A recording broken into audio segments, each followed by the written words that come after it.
بسم اللہ الرحمن الرحیم سبحان اللہ رب العالمین والصلاة والسلام علی خاتم الانبیاء محمد مصطفیٰ صلی اللہ علیہ وآلہ وسلم۔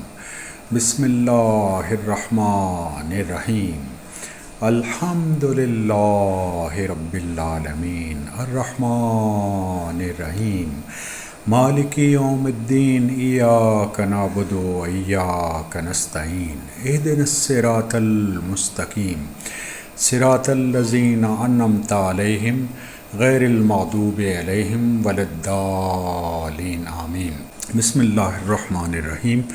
خواتین و حضرات السلام علیکم۔ آج ہم انشاءاللہ سورہ النساء کی بیسک فریم ورک کو سمجھنے کی کوشش کریں گے اور سمری بنانے کی کوشش کریں گے۔ جیسے میں نے آپ سے عرض کیا تھا کہ قرآن کو سمرائز نہیں کیا جا سکتا، لیکن اس ایفرٹ کا مقصد صرف یہ ہے کہ ہمیں یہ ذہن نشین رہے کہ ہم نے کیا پڑھا ہے۔ تو سورہ النساء مدنی صورت ہے اور یہ نازل ہوئی ہے غزوہ احد کے بعد۔ اس میں جیسے کہ آپ کو پتہ ہے کہ غزوہ احد میں تقریباً 70 مسلمان شہید ہو گئے تھے، تو اس میں ان خاندانوں کو ایڈریس کیا گیا، پہلے مسلمانوں کے جو یتیم تھے اور بیوہ خواتین۔ سیکنڈ لیول پہ اس میں اہل کتاب کو ایڈریس کیا گیا ہے، اور تھرڈ لیول پہ اس میں ہیپوکریٹس یعنی منافقین کو ایڈریس کیا گیا ہے۔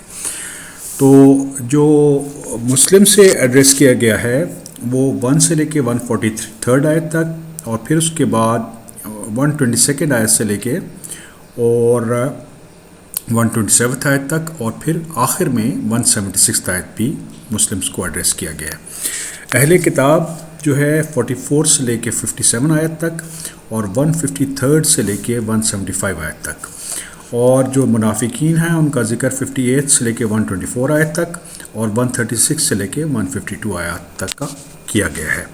تو پہلی چیز اس میں جو ایڈریس کی گئی ہے وہ اللہ تعالیٰ نے فرمایا ہے کہ اللہ تعالیٰ نے لوگوں کو بتایا ہے کہ اللہ تعالیٰ نے ایک فرد سے تمام لوگوں کو پیدا فرمایا، اور اس کے بعد جو لوگ 70 لوگ یتیم ہو گئے ان کے بارے میں ارشادات ہیں۔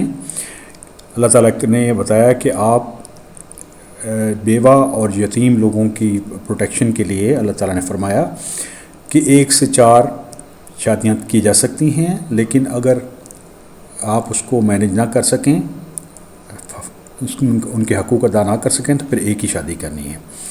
اور جو یتیم بچے ہیں ان کے ساتھ جسٹس کرنا چاہیے، اور ان کے پیسے کو ضائع نہیں کرنا چاہیے، اور جب وہ بڑے ہو جائیں تو ان کے پیسے کو ان کو واپس کر دینا چاہیے۔ اس کے بعد اللہ تعالیٰ نے یہ بتایا ہے، ارشاد فرمایا ہے کہ کیا تم یہ چاہو گے کہ تمہارے بچے یتیم ہو جائیں اور ان کے ساتھ بھی ایسا ہی ہو؟ اور پھر اس کے بعد لا آف انہیریٹنس، وراثت کا قانون بتایا ہے کہ کس ہستی کا کتنا جو حصہ ہے جائیداد میں، اور یہ بھی حکم دیا ہے کہ جو بیوہ عورت ہوتی ہے اس کے کانسنٹ کے بغیر اس سے شادی نہ کی جائے۔ اور پھر ان خواتین کی لسٹ بتائی گئی ہے جن سے مسلمان شادی نہیں کر سکتے۔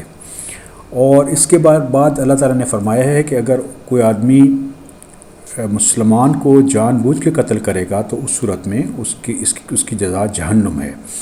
اور اس کے بعد خواتین کے بارے میں بتایا ہے کہ جو بغاوت کریں، نشوز کریں، تو ان کو کیسے ایڈریس کرنا ہے، اور الٹیمیٹلی طلاق، اگر بہت مجبوری ہو جائے تو ان کو طلاق دی جائے، کیونکہ عرب میں جہاد ہو رہا تھا اور نماز مینڈیٹری تھی، تو یہاں پہ اللہ تعالیٰ نے تیمم کا طریقہ ہمیں بتایا ہے۔ اور 46 آیت سے آگے یہود کی ڈس اوبیڈینس کی وجہ سے ان پر لعنت کی گئی ہے، کیونکہ وہ اللہ کے رسول کو چھوڑ کر اور منافقین کے پاس جاتے تھے اختلافی امور میں، جبکہ قرآن نے ہدایت دی ہے کہ مسلمان جو ہے اس کو چاہیے کہ وہ نبی کریم صلی اللہ علیہ وسلم کا حکم مانے، آخری فیصلے کے طور پہ اور اس میں دل کی تنگی محسوس نہ کرے۔ تو یہ ضروری تھا کہ جہاد میں رسول اکرم صلی اللہ علیہ وسلم کی اطاعت کی جائے۔ اس کے بعد منافقین کے بارے میں ذکر ہے کہ یہ میدان میں جنگ میں جانے سے بچنے کی کوشش کرتے ہیں، افواہ سازی کرتے ہیں اور آخر میں انعام و کرام کی توقع بھی رکھتے ہیں۔ اور اللہ تعالیٰ کا ارشاد ہے کہ مظلوم اور بے بس مسلمانوں کی مدد کرنی چاہیے۔ جو کسی مسلم کو قتل کرے غلطی سے تو اسے قصاص ادا کرنا چاہیے اور غلام بھی آزاد کرنا چاہیے۔ دانستہ قتل جو کرے گا مسلم کا، اس کو ہمیشہ کے لیے جہنم میں جائے گا۔ جو اسلام لائے اور اس پر شک نہ کرے۔ سفر میں نماز کو اللہ تعالیٰ نے حکم دیا ہے کہ قصر کیا جا سکتا ہے اور صلاۃ الخوف کا بیان کیا گیا ہے، لیکن صلاۃ الخوف کے دوران آپ نے اپنے دفاع سے غافل نہیں ہونا اور اپنے ہتھیاروں کا اپنے پاس رکھنا ہے، سوائے اس صورت میں کہ آپ بیمار ہوں یا بارش ہو۔ اس کے بعد منافقین کی سکیمز کے بارے میں بتایا گیا کہ منافق جو سکیمنگ کرتے ہیں اس کے اجر میں اللہ رب العالمین نے فرمایا کہ جہنم کے آخری درجے میں ہوں گے۔ اس کے بعد یہود کے گناہوں کو بتایا گیا ہے کہ انہوں نے مریم علیہ السلام پہ تہمت لگائی اور عیسیٰ علیہ السلام پر سولی پر چڑھانے کی کوشش کی۔ پھر یہ لوگ سود کھاتے تھے، لوگوں کا مال ہڑپ کر جاتے تھے اور اللہ تعالیٰ کے راستے کو روکنے کے لیے کوشش کرتے تھے۔ اور عیسائیوں کے بارے میں اللہ تعالیٰ نے فرمایا ہے کہ انہوں نے 3 خدا بنا لی ہیں۔ آخرت میں اللہ تعالیٰ نے انسان کو ایڈریس کیا ہے، پوری انسانیت کو، اور اللہ رب العالمین نے فرمایا ہے کہ اللہ تعالیٰ نے ایک دلیل اور برہان اپنے رب کی طرف سے آگی ہے آپ کی طرف، جو اس پر ایمان لائے گا وہ راہ راست پر ہوگا۔ تو خواتین حضرات، بیسک فریم ورک جو آپ نے ذہن میں رکھنا ہے سورہ النساء کا، وہ یہ ہے کہ غزوہ احد کے بعد کیونکہ بہت ساری خواتین بیوہ ہو گئی تھیں، تو ان کو کیسے ایڈریس کرنا تھا، پھر وراثت کا قانون کیا تھا، اور پھر شادی کے بارے میں حکم تھا اور یتیموں کے بارے میں حکم تھا۔ سیکنڈ لیول پہ اہل کتاب جو ریشہ دوانیاں کر رہے تھے ان کو ایڈریس کیا گیا ہے، اور تھرڈ لیول پہ جو منافقین مسلمانوں کے خلاف پلاٹنگ کرتے تھے اس کو ایڈریس کیا گیا ہے۔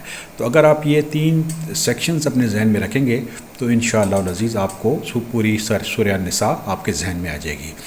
اللہ تعالیٰ سے دعا ہے کہ اللہ تعالیٰ ہمیں سیدھا راستہ عطا فرمائیں اور ہم پر رحم فرمائیں۔ الحمدللہ رب العالمین۔